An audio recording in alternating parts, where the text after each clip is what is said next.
It's Squid Games. This is what happens when Jigsaw travels to Asia to Has a torment. bit of the Oriental cuisine. Aye, and he torments a bunch of broke Asian people. So here we go. Episode 1 of the Squid Game review. You can expect all 9 episodes to be reviewed on this channel over the upcoming weeks. We've already watched this once, but we decided the show was so good that it needed another review. We're starting with episode 1. It is green light, red light. It's the introduction. I think it's red light, green light. Is it? It's not green light, red light. Oh well, fuck it. You go. Just fucking string a wee sentence together. Can I right? string a We sentence? both get COVID. It doesn't matter though, because we're mad bastards. Although what I would say is I felt a hell of a lot better since this we put this Squid Game on. So is there any conspiracy in there? Who knows? But yeah, first episode was called Red Light, Green Light. We basically get introduced to all the characters. The first character we start off with like a flashback from the kids as they're like childhood friends. They're playing a game called Squid Game. It shows you the main character, Gi-hun. Whether or not I'm butchering his name, I've got to apologise. I'm not from Asia. I've never been to Korea. Probably never will be to Korea. But I'm going to try and get their names right anyway. Once we get into the games, I'm just going to call them by their numbers. But since the game hasn't started yet, I feel like it's better to call them by their... Gi-hun. Gi-hun. So, Song Gi-hun. Song Gi-hun. It shows you him playing with his childhood friend. Food. Well, maybe they did eat each other. Childhood friend Cho Sang-woo playing Squid Game. Basically, the rules are that you have to try and hop into the space, and then the attackers need to try and tap their foot in the wee area of the squid. The defenders need to try and push out the attackers out of the maze to win the game. Doesn't look like a great game to me. I'd prefer to watch football, but apparently this is the big thing in Korea. So whether it's North, I don't think they play any games in North Korea. I think they just push buttons. I think the only games they play is the communism games with the big red buttons. But in South Korea, I guess Squid Game is a childhood game that the kids all like to play. So when we go back to the present, we see Gi-hun. He's very poor. He's living with his mother. He's sitting on the floor eating his dinner. Fucking, this could easily be me in 5 years. And it kind of scared me when watching this. His mother's giving him money. Could be you tomorrow. It could be me tomorrow. Currently, right, I've been sitting on the floor for like the last 5 hours. So I was like, what? And I've been eating on the floor. People have been bringing me food. Just like he was brought food. No one's handed me any money yet, unfortunately, but that could happen by the end of the night, Stevie. No, definitely not, right? So, his daughter's birthday's coming up. He's no money. He's skint.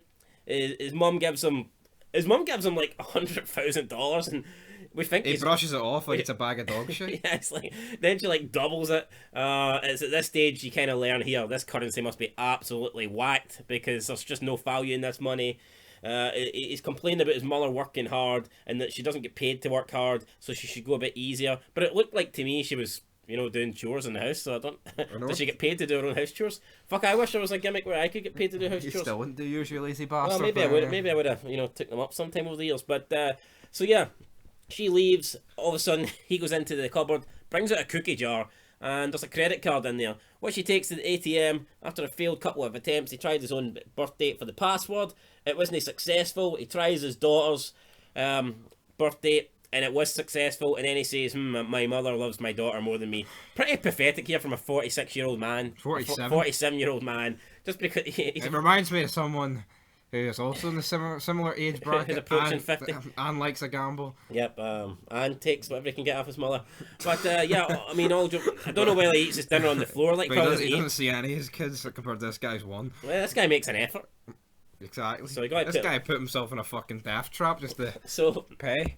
Just so his daughter wouldn't fucking learn English. What did you think of him almost greeting about the fact that his mum changed the password to his... I think he needs fucking shot. Yeah.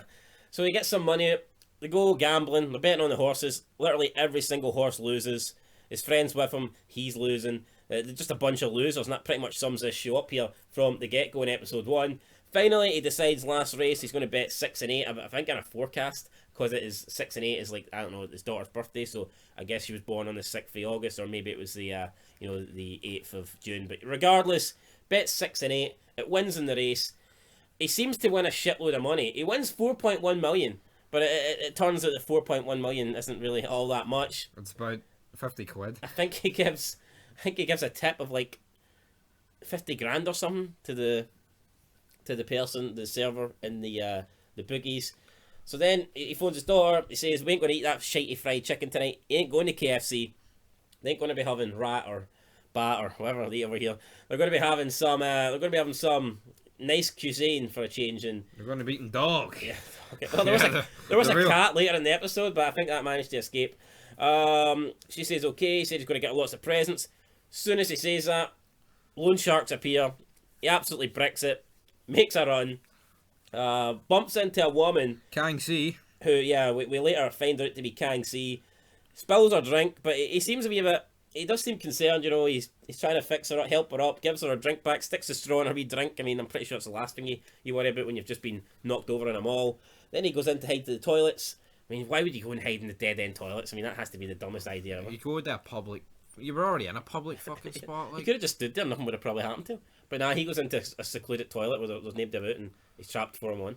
Fucking idiot. Didn't make much sense. No, didn't make much sense for the guy. Then he gets threatened in the toilets. Do we know what the loan sharks' names are? We don't, basically. Nah, I don't think we get introduced to them, but he owes them a shitload of money. He says he's going to pay them the $4 million, but then when he goes to check his pocket... No, it's actually more than $4 million. I think he owes them like 160. Yeah, but he went to pay them $4 million. It was like half it. He says that he wanted to... He said that he wanted to pay them all at once, and that's why he ran. But if he just had a massive win, and he only won like 4.1, I mean, how is he ever going to get close to his debt? I mean, it's just... Aye, because it gets read out, does it not? The guy in the train station later on says he's $250 down to the bank, and he's $100 down to the loan sharks. Or something to the loan sharks. So what the fuck's 4.1 mil? Not a lot. The loan sharks beat him up. He's going to stick like an ice pick or something up his nose. He tells them not to. He goes to offer them the money, but it turns out he doesn't have the money because the money was stolen from Kang Si in the mall, and he didn't see it. So yeah, then he checks his pockets. It's no there. The loan sharks think he's bullshitting them. They pretty much go to... I think they're going to kill him. I think an ice pick up the nose would do a lot of damage. Here, an ice pick... I put a COVID test up my nose and I nearly died for the next 3 hours. I don't even want to fucking hang. See, imagine an ice pick just pushed all the way up there. Fuck See how sensitive my fucking nose and sinuses are? I don't even want to fucking I'm glad he managed to bargain with them. He signed a contract where if he didn't pay them in the next month, they could have a kidney, and then a month after that, they could have an eye. Then they leave him. But before he leaves, he asks them for $100,000. Just so he can, which again is probably like a fucking tenner, so he can take his daughter out. They kind of just, I think they're actually going to beat him up, but then they thought, you know what, this guy's pathetic. Let's just move. Let's just leave. They walk out. Let's get the fuck out of here. He's absolutely skint. He's no money. He has to go back. And how embarrassing would that be if you had to go back to someone that you gave a tip to? I know. And you have to ask for it back. I mean, desperation here. Desperation unknown. Desperation unknown. Dun, dun, dun. But then he goes and plays on the fucking... not the slot machines, the wee fucking... The hook? No, not the hook. The claw machine. The claw machine, aye. Trying to win his daughter a wee toy. He can't win it. He wastes a lot of notes. He starts beating up the machine. I mean, this guy's definitely got anger issues. He's weird. He's a weird fuck. Even in the line when he was trying to place a bet, someone was telling him to hurry up, and he kind of turned around and screamed at him. He's like, "Oh, let me think what I'm doing. Let me think." I mean, we know you've lost like 10 bets. Jamie, when it gets to the 1 a.m. fucking NFL game, the last game on a Sunday. Last chance to redeem yourself. Let me think, goddammit. It's gotta win. It's fucking gotta win. Am I doing the Bucks minus 23 in the first half or what? But that one did win, and then obviously we know he's lost his money. I've already explained that. Then he basically kid helps him out. Yep, he shows him how to up. win. He says that you have to. Yeah, it kind of did look like. No, he definitely did touch him. I mean, can you imagine if his parents walked around and just seen some random man fucking hugging him up in the air and stuff? Like, what are you doing with our son? Welcome to Celtic. Celtic Park. Parkhead. Big Jock now. Big Sung Gi-hun now. He did. He knew, but he didn't see.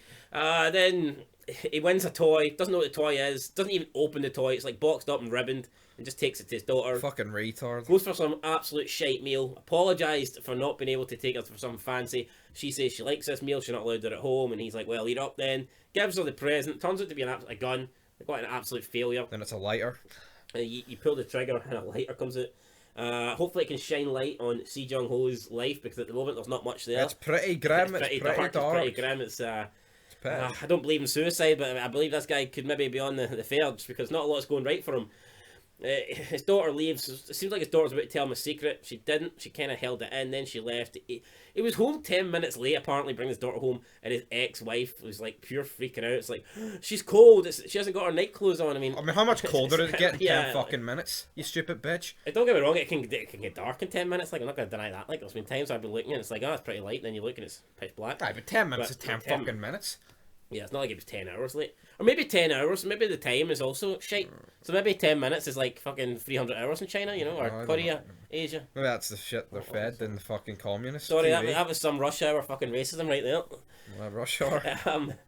Anyway, speaking of being in a rush, he's on his way home, misses the last train.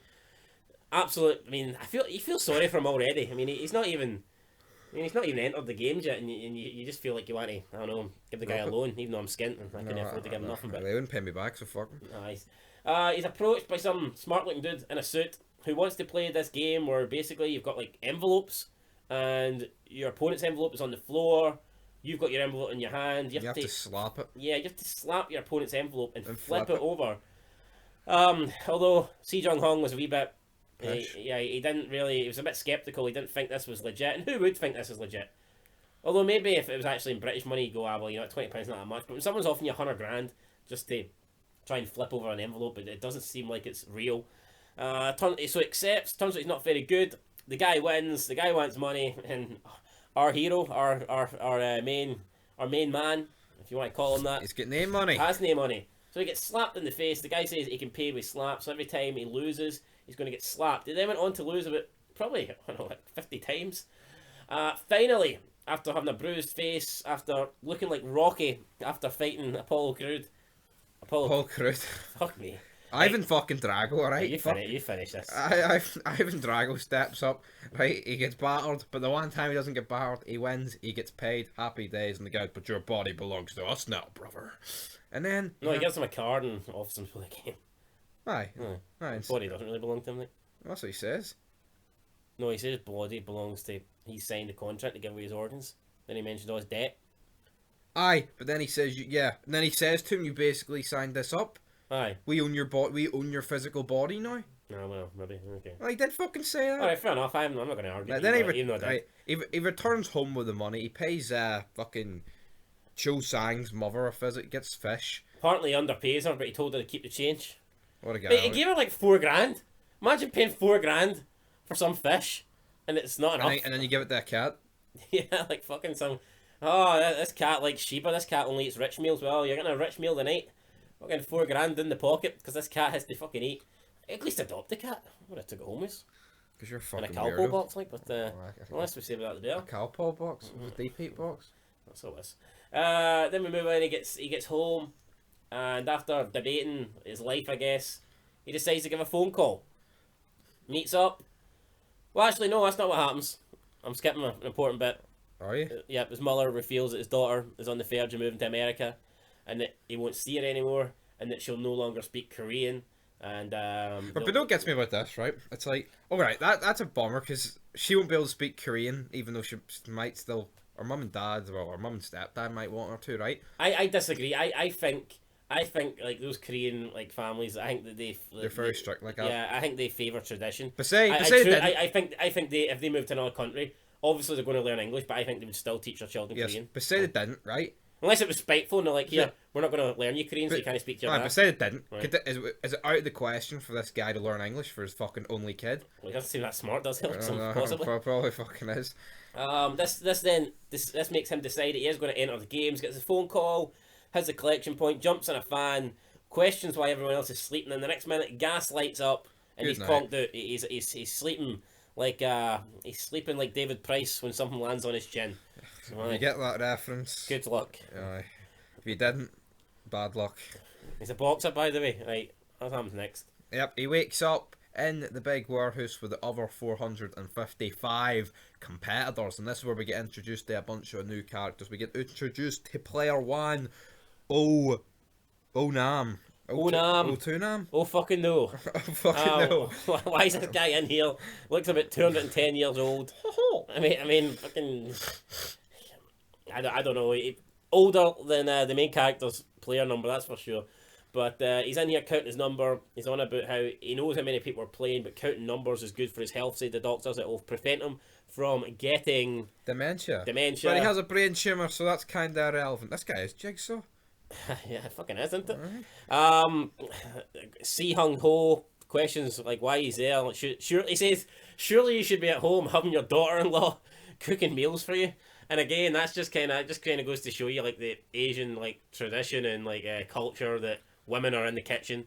So obviously they're not like taken over yet like the Americans. They're not fully woke. Even when he's showing his daughter the gun, he's like, "Oh, later there'll be equality, and you'll be in the army fighting, and you need to learn to use this." You might need to but use at this the moment, later. you're stuck in the kitchen, so you don't need this gun. I'll hold on to it for you for No, until she later. makes it lighter to light cakes and all that stuff. Alright, in case the burner, the cooker's not working, you'll just give it a wee shot with this gun, and it'll light it up. So, yeah, we had that. Then we had some mean-looking guy with a dragon Snake tattoo. Jang Dok-soo getting into a fight with Kang Z. Beating her up. No one yeah. helped her. A bit strange. Like, I mean, some big guy beating up a woman and no And one everyone's fucking- like, oh well. Then our hero comes to the rescue. At least that's what we thought. He jumps in, pushes the snake guy away, checks the woman's tattoo, and discovers that she was the woman that stole the winnings from the bookies from him when she bumped into her in the mall. He wants it back. Snake guy comes over, pushes him. He's like, "What's your business with her?" He thinks that those two are teaming up. Looks like they're about to get in a fight. The main character's pure jumping away. He's like, "Oh, he's about to hit me! He's about to hit me!" I know, what was this called? It was fucking pathetic. I mean, hold The on woman here. took it better. Hold on. Way better. He's beating up some woman, and you jump in and push him. What do you think he's gonna fucking do? Exactly what else he's supposed to do when he pushes you. You have to get stuck into that guy. But then Help comes in the form of 20 guys with masks on. the guy with the square mask is the leader, and the guy with the zero masks are like the jobbers that just follow him.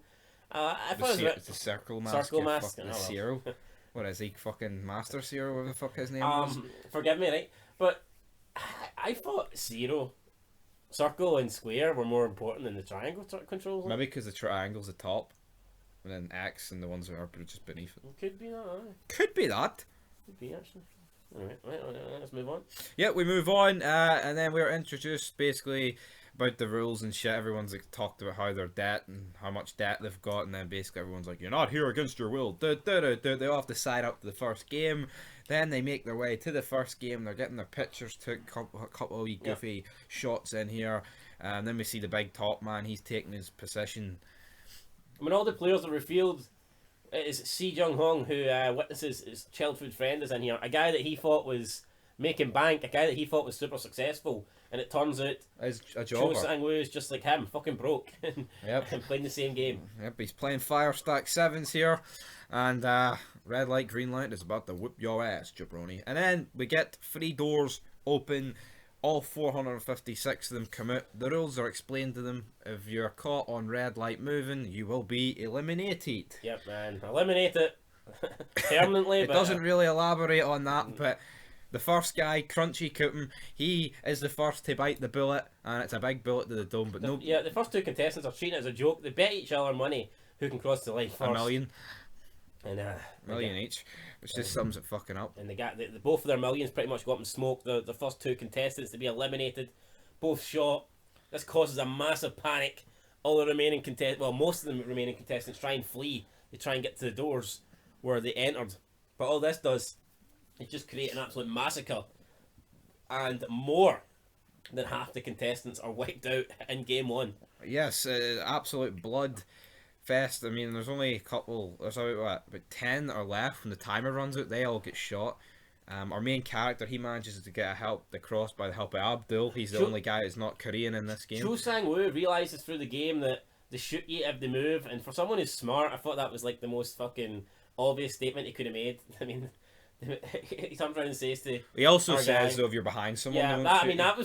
that was useful information, but him saying, "I think they watch for your movement." I mean, no fucking shit. What do you think's happening? He's one of the first actually to make it across the line.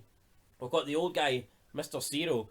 So it would suck if his dementia kicked in while this game was happening and he just forgot what he was doing and decided to move, and next minute, boom, wiped out. I know. That would have sucked, wouldn't it? But yeah, For the there's old man, the decrepit bastard. a bunch of people keep trying to stop Si-Jung-hoo to get into the finish line, number 456. They're dragging on to him. They're asking him not to leave, and you feel like he wants to help them, but at the same time he doesn't want to die. He's approaching the finish line, but 12 seconds to go. He trips on an arm, and at this stage, red light has been called. The big doll is turning around, and you think it's all over. But Abdul, So yeah, Abdul, the it's butcher. Abdul. Good night. It's yeah, I mean normally these guys blow you up, but not on this occasion. He blew up his DMs, I guess, with a friendly, pat in the back manoeuvre. It's a good job he used his hand that actually functions and not the other one that's missing like 3 fingers. If you're touching kids or something, but No, they would normally give you fingers. A workplace incident actually, but Oh yeah. yeah, funnily enough. But we later learn that Abdul is actually a great character and that he is fun and He's going to get shafted though. and we're not racist. We're just having a wee bit of banter here, but but yeah, he helps the main guy get through, holds on to him, shows amazing strength actually to stop him from moving while the guy's literally just about to dangle in mid-air. Then they both cross the line with about a second to go. They have to jump for it, and then all the remaining contestants that didn't make it to the line are shot. It was a cool wee ending montage to the first episode, the pilot. Yeah, then the camera pans up, and it turns out they're on an island. It's almost like they were in like a stadium, a built-in stadium, and then the roof closes over. The camera cans out, and then you realise that they are in like I said, they're in an island like in the middle of fucking nowhere. And that is how we end episode 1 of Squid Game. My main concern was the dubbing of the English. I do think it gets better as the series goes, but in episode 1, some of it was really, really atrocious. At times, it felt like it was like 2 seconds off. Yeah. But here, I mean, people are saying that It's still a good job though. I've heard people saying that they would rather no dub and just watch the subtitles and have it in the original language. To me, that's a no-go for me. I would much rather have dub and the dub and be slightly off than have to read subtitles. Because for me, when you're reading subtitles... Well, I don't really mind either way, to be honest, but... I prefer this way. Yeah, but there is some... Who you calling grandma? I mean, that's awful. Aye. You know, but we're going to dive in to our episode rating here in a minute, but when I first watched this, I thought, like, the first half of it, it's like, what the fuck are they doing? And I kind of thought that again when I watched it second. I feel like they didn't need the... I don't know. I feel like the first 40 minutes of the episode, it didn't need to be as slow as what it needed to be. Well, I disagree. Come on, some episodes need a slow start. Not everything can... It's not like Sons of Anarchy where it starts and they're pretty much in a fucking... Yeah, I know, but... conflict with the Mayans. Aye, we're not talking about Sons here, we're talking about fucking Squid Game. You could argue Breaking Bad has a pretty slow start. Aye, Breaking Bad does have a slow start. I like slow warrants starts, it. I don't mind slow starts, but I just feel like... I'm all for character development. I think it fucking hammered the fucking fact of this guy sitting on his floor eating piss chicken soup a wee bit too much for my liking. Yeah, well... But anyway, guys, I will give episode 1 of Squid Game a 7.5 out of 10. Fair. I'm going to give it a 7. So there, mate. There's the guy sticking up. No, I think... I liked it. I think if it's not dubbed and it's like American and not Korean, and like every character, you know, there's a bit more diversity in it instead of just all Korean and one Indian. Yeah, I mean, I would have liked a bit more diversity, but again, that's more of a thing on the show than the episode. The Koreans don't give a shit about diversity, you know. I mean, see that Abdul, he's probably a prisoner in Korea. He's probably locked up in North Korea, and they're like, "Here, can we borrow this guy to do a bit of filming?" They're like, "Yeah, sure." I mean, Abdul. But could you imagine if it was like this was like an American show and they had like 455 of the contestants were white and you only had like one minority? It would be there'd be racism. Run wild. And that's it, guys. In the form of Hulk Hogan. But anyway, that's it, guys. That episode 2. I'm giving it a 7. I'm giving it a 7.25 out of 10. 7.25. Not bad. No bad start to the show. We'll see what happens in episode 2. That's it. Till next time, though. Peace.